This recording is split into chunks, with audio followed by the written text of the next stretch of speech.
Hello, my name is Jeremy Denton. I am the owner and sole proprietor of Low 12 Leather.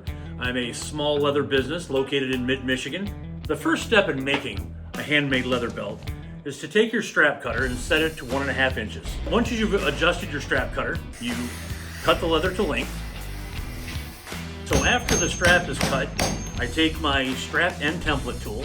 I mark out the pin for the buckle and the 4 holes for the fold in the belt.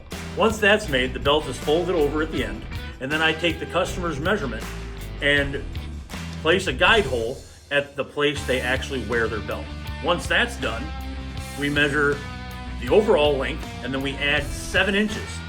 We take this English point cutter, and that's when we actually put the point on the end of the belt, the tip end. After the tip is completed, I take it over here to this skiving machine, where it splits the leather and thins it so that it's more comfortable when the belt is folded and you're actually wearing it. After the leather is split on the fold end, we take the edge beveler and we run it up both sides, top and bottom of the leather, so that at the end result, to make it more comfortable, after the belt is beveled, it's taken over to the burnishing station where the edges are actually burnished with coconut and beeswax.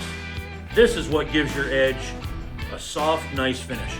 After the burnishing process, the belt buckle is chosen. Which one do you want? Go black.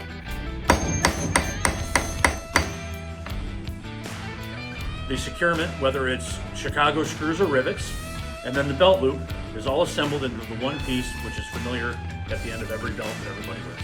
And after that, it's wrapped up, put in a box, and shipped right to your door. All right, so if you enjoyed this content, please like, share, and subscribe. It really helps me promote the channel. Thanks for watching.